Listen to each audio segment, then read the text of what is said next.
فرمائے خیر اللہ ہمارے گھروں کو خیر اور برکت والے گھر بنا دے۔ اے اللہ ہمارے گھروں کو ہدایت اور تقوی والے گھر بنا دے۔ اے اللہ ہمارے گھروں کو پردہ پوشی اور صحت والے گھر بنا دے۔ اے اللہ ہمارے گھروں کو خوشی اور فرحت اور سکون والے گھر بنا دے۔ اے اللہ ہمارے گھروں کو مغفرت اور رحمت والے گھر بنا دے۔ اے اللہ ہمارے گھروں کو سکون اور آرام والے گھر بنا دے۔ اے اللہ ہمارے گھروں کو کامیابی اور فلاح والے گھر بنا دے۔ اے اللہ ہمارے گھروں کو تسبیح اور استغفار والے گھر بنا دے۔ آمین ثم آمین۔ Subscribe the .YouTube channel. بہت ہی اہم اور توجہ طلب ضرور پڑھیں۔ اس چینل پہ نشر کیے گئے تمام ویڈیوز خالصتاً تفریحی مقاصد کے لیے بنائی جاتی ہیں، جس کا مقصد تفریح اور شعور اور سوچ کے دائرے کو وسیع اور حقیقت پسندانہ بنانا ہے، اور خاص کر نوجوان نسل کو منشیات، قتل و غارت، مایوسی اور خودکشی جیسی رجحانات سے دور رکھنا ہے، اور کوشش کی جائے گی کہ مثبت رجحانات کو بہت مؤثر اور طاقتور انداز میں پیش کیا جائے جو ان کے ذہنوں پہ گہرے نقوش مرتب کرے۔ لہٰذا اگر کسی مکتبہ فکر یا کسی خاص سوچ یا کسی خاص کمیونٹی کے لوگوں کی دل آزاری ہو تو یہ محض غلط فہمی کے علاوہ کچھ نہیں۔ اس کہانی کے تمام تر کردار، نام، مقامات اور معلومات فرضی ہے جس کا حقیقت سے دور دور تک کوئی تعلق نہیں ہے، نہ ہی صاحب مضمون کسی چیز کا ذمہ دار ہے۔ Share video on Facebook, Instagram, Twitter, WhatsApp, TikTok. چاچا چھوٹو مولانا اظہر کا ایک مداح مگر بہت منفرد، جو ایک ہی وقت میں چاچا بھی کہلاتا ہے اور چھوٹو بھی۔ شرافت اور سادگی کا ایک ایسا پیکر جو معاشرے کے سب سے نچلے طبقے سے تعلق رکھتا ہے۔ عمر کے 42 سال گزارنے کے باوجود چھوٹو جیسے حقیر لقب سے جان نہ چھڑا سکا، نہ ہی چھوٹو لفظ کی وجہ سے درپیش بے توقیری سے۔ قسط نمبر 11، اس کے حالات زندگی کے گرد گھومتی تلخ تحریر۔ مولانا اظہر کی سٹی چیئرمین اقبال کسوسی اور انڈر ورلڈ ڈان مائیکل چریتو کے درمیان بھیانک گفتگو کی رات بھر دماغ میں بازگشت اور بے چینی اور کرب۔ پھر ڈان مائیکل چریتو کی طرح مولانا نے بھی بامقصد بامانی خواب دیکھی جو شراب خانے کے برے اثرات پہ مشتمل تھی، اور خواب میں جلتی ہوئی عمارت اور جلتے عورتوں بچوں کی دھاریں سنی اور مرحوم علامہ صلاح الدین شمس کی زیارت ہوئی۔ مولانا کی جیب میں 13 عدد چابیاں، ہر چابی ایک نیا راز ہے جن کی تفصیلات قسط نمبر 13 میں پہلی چابی سے لے کر 13ویں چابی کے راز وضاحت سے بیان کیے گئے ہیں۔ قسط نمبر 13 میں آپ نے ملاحظہ فرمایا کہ مولانا اظہر کی جیب میں 13 عدد چابیاں تھیں جو سوتے ہوئے انہیں چبھ رہی تھیں، جن میں کچھ بہت اہم چابیوں کا ذکر مختصر یہ ہے: ایک چابی جو ایک ممنوعہ کتاب والی لائبریری کی ہے جس کے راز 3 افراد کے علاوہ کوئی نہیں جانتا۔ ایک اور چابی کالج کے بند کمرے کی ہے جہاں ایک بچہ اپنی روداد بنچ پہ لکھتا تھا، پھر قتل ہو گیا۔ اس کے متعلق اہم ترین راز اس کمرے میں بند ہے۔ ایک چابی لائبریری کی ہے، یہاں ایک ایسی مخلوق تھائی لینڈ کے سمندروں سے پکڑی گئی جس کے متعلق کوئی معلومات نہیں۔ ایک چابی ایک بیوہ کے گھر کی ہے جس کے 9 بچے ہیں۔ ایک چابی مولانا کی کنواری اور حسین و جمیل چھوٹی سالی کے دوسرے گھر کی ہے، مگر وہ ایریا آوارہ مزاج لڑکوں سے کھچا کھچ بھرا ہوا ہے۔ اور 13 چابیوں کا تفصیلی احوال جانیے قسط نمبر 13 میں۔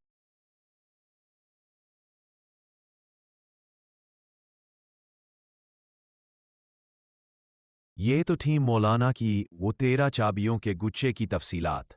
بہرحال کچھ دن یوں ہی کرب و بے چینی میں گزر گئے، مگر انہیں کھل کر احساس ہوتا رہا کہ وہ اولین فرض سے پہلو تہی کر کے خدا کے مجرم بن رہے ہیں۔ اس راز کے جان لینے کے بعد ان پہ مزاحمت فرض ہو چکی ہے، لہٰذا گزرا ہوا ہر لمحہ ان کے گناہوں میں اضافہ کر رہا ہے۔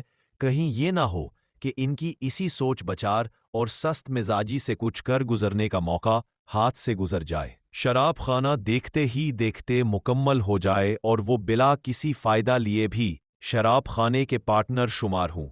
لہٰذا سب سے اہم تھا کہ جا کر اس جگہ کا معائنہ کرنا جہاں شراب خانہ تعمیر ہوگا کہ کہیں تعمیر شروع تو نہیں ہوئی۔ ویسے بھی مقررہ جگہ کا انہوں نے اقبال کسوسی کی زبانی پتہ سن رکھا تھا، اس لیے ایک دن وہ وقت نکال کر पूछते पुछाते वो मतलूबा लोकेशन पे पहुंच गए। कई दिन गुजरने के बाद आज मौलाना ने अपना पहला कदम उठाया था। उन्हें माजी के टीचर के साथ रोनुमा होने वाले नाखुशगवार वाकयात ने इस बात पे सोचने पे भी मजबूर कर दिया कि इस टीचर का वास्ता गुमनाम बदमाशों से पड़ा था जिन्हें कोई भी जानता ना था, मगर मेरा मामला तो एक ऐसे बदमाश से पड़ने वाला है जो सारे मुल्क में बदनाम है। चरे तो वो मुसलमान भी नहीं है, इसलिए भी ज्यादा बेरहम है और छोटी छोटी बातों पे कत्ल कर देता है। मैं तो उसके सबसे बड़े मफाद को ज़र्ब लगाऊंगा। वो रिएक्ट तो करेगा। दूसरे नंबर पे इकबाल कसूसी है जो हुक्मरान है, जो मेरी नौकरी भी ख़त्म करा सकता है और झूठे मुकद्दमात में मुलव्वस करके तवील अरसा जेल में बंद भी कर सकता है। मैं दोनों के मुकाबले में कुछ भी नहीं।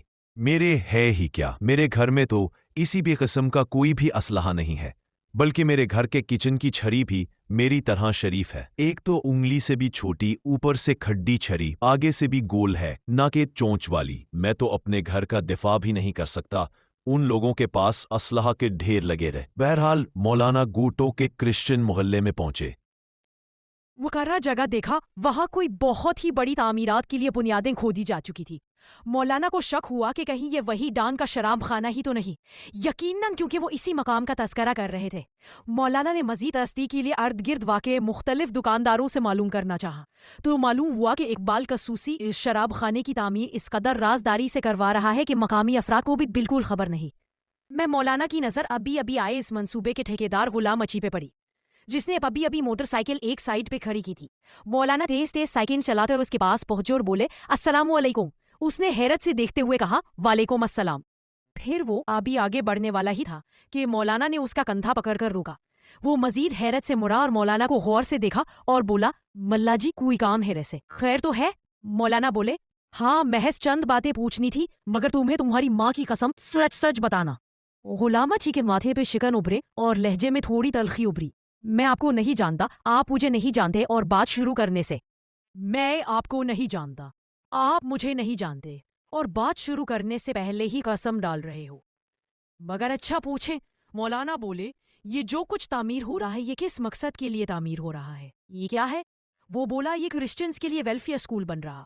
इसका ये जवाब सुनकर मौलाना का सर चकराने लगा, क्योंकि चरितो और इकबाल की गुफ्तगू में इकबाल ने शराब खाने को क्रिश्चियन वेलफेयर स्कूल के नाम से तामीर करने का कहा था, ताकि इसी धोखे में मुस्तफ़ा अच्छी डिप्टी कमिश्नर को बेवकूफ़ बना के इसके हाथों से शराब खाने का इफ्तिताह कराया जाए।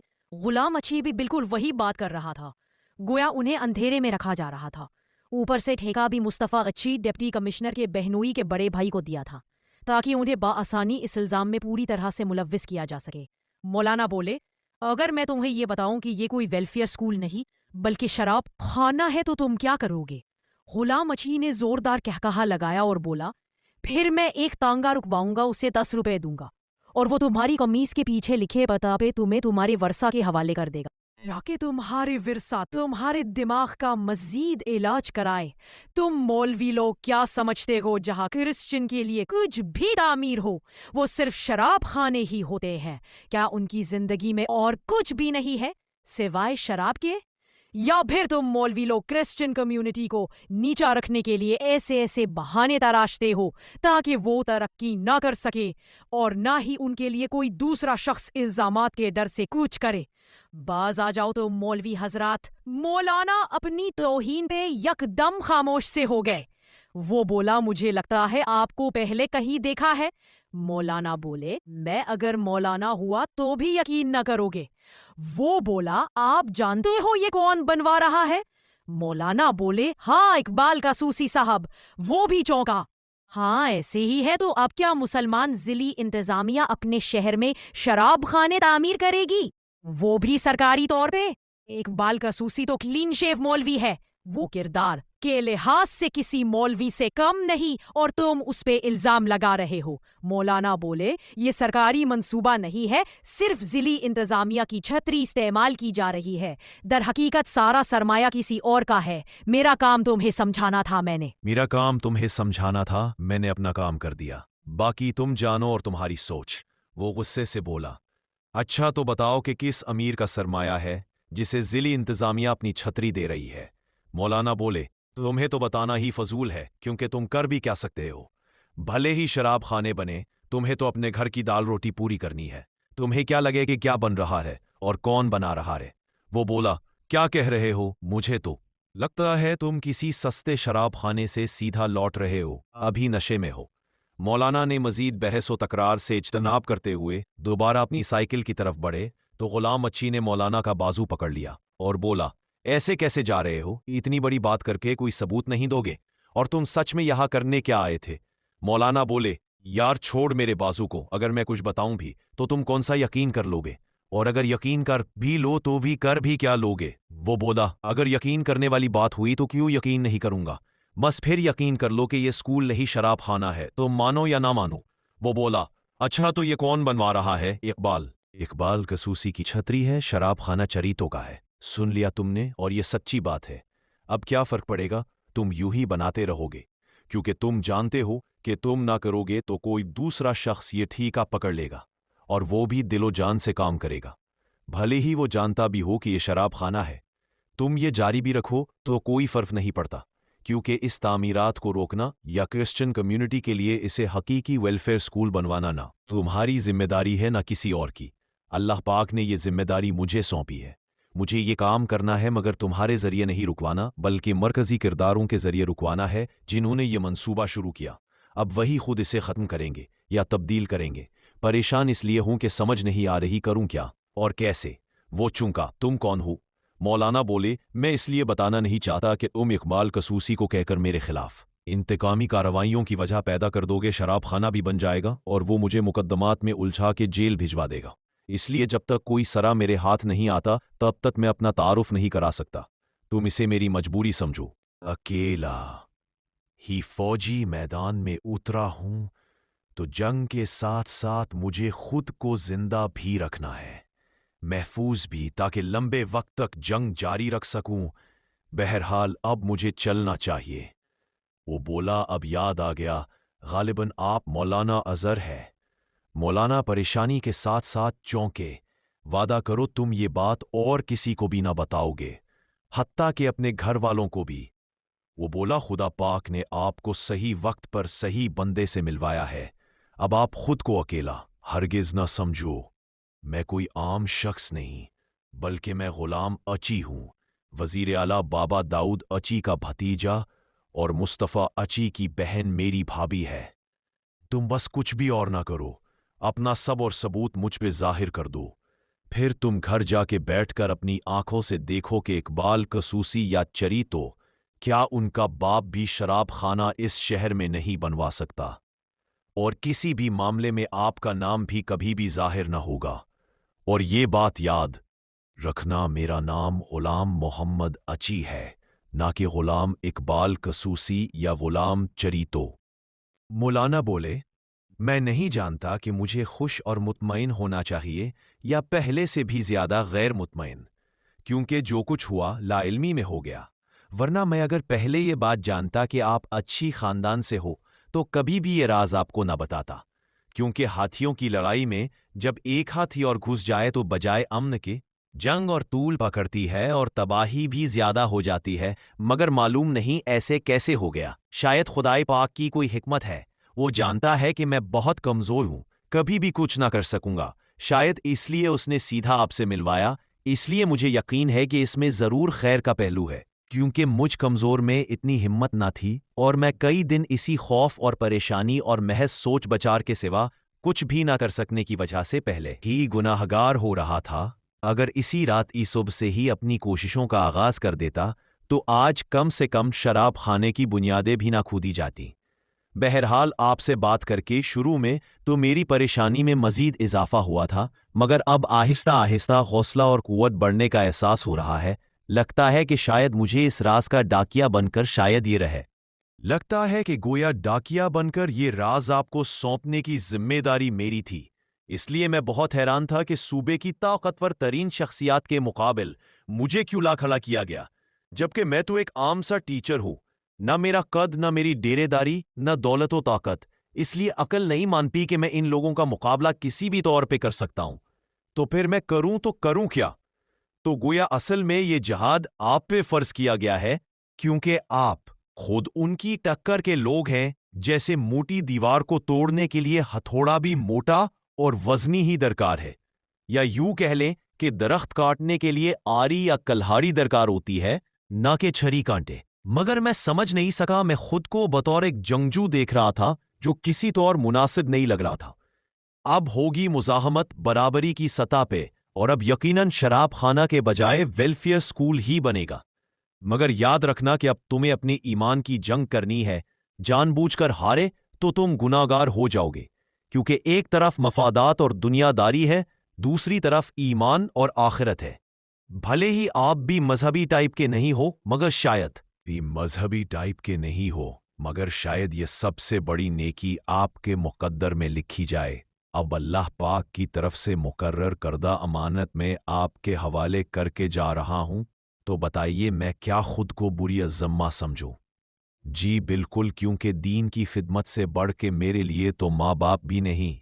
मौलाना बोले, मैं अब आपको वो सारी हकीकत सुनाता हूं कि हुआ क्या था और मेरे पास क्या सबूत हैं। तो दर हकीकत दिखाने के लिए मेरे पास एक भी सबूत नहीं, महज बताने की हद तक सबूत है, भले ही कोई यकीन करे या ना करे। ये बात उस दिन की है जब मैंने जिंदगी में पहली बार अवामी इज्तिमा से खिताब किया था, और रात बहुत देर हो गई। जब तकरीब के बाद घर को लौटने लगा तो अफजाल कसूसी ने मेरा हाथ पकड़कर कहा, आप कहाँ खामोशी से चल दिए? आपसे तो हमें बहुत ज़रूरी काम है, लिहाज मेरे साथ मेरे घर चलिए, जहां आपके लिए शानदार ज़ियाफ़त आपकी मुंतज़िर है, और उस ज़ियाफ़त पे खास मेहमान भी। हालांकि मैंने कहा भी कि मेरा घर करीब ही है और मेरी साइकिल भी खड़ी है। सबसे बढ़कर मेरी बीवी घर पे मेरी मुंतज़िर है। मैं रात भर में अकेला नहीं छोड़ सकता। मगर अफजाल साहब ने एक ना सुनी मुझे। मुझे अपने घर ले गया। दरअसल इन्होंने चेरीतो डॉन को यकीन दिलाया था कि मौलाना अजहर आपको 16 भयानक ख्वाबों की ताबीर और उनका हल बताएंगे। मगर मेरी ऐसी फितरत ही नहीं कि बड़े लोगों के सामने झुक जाऊं। इनके ज़हन में शायद हो कि इन्होंने मेरे लिए इतनी बड़ी तकरीब का एहतमाम किया है, तो अब मैं एहसानमंद होकर इनके हर जायज़ और नाजायज़ काम करने के लिए तैयार मिलूंगा। मगर बहरहाल इसे मुख्तसर मुहतात इमदाद में जो मुनासिब था वो बताया। ये है वो सबूत जिसकी बिना पे मैं यहाँ आया था, और फिर इस जगह इस तामीरात को देखा तो शक गुजरा। फिर तुमसे मुलाकात हो गई, और अब तुम ही बताओ इस बात का मैं क्या सबूत पेश करूं और कहाँ से ऐसे डॉक्यूमेंट्स लाऊं जो इन्होंने बनाए ही नहीं।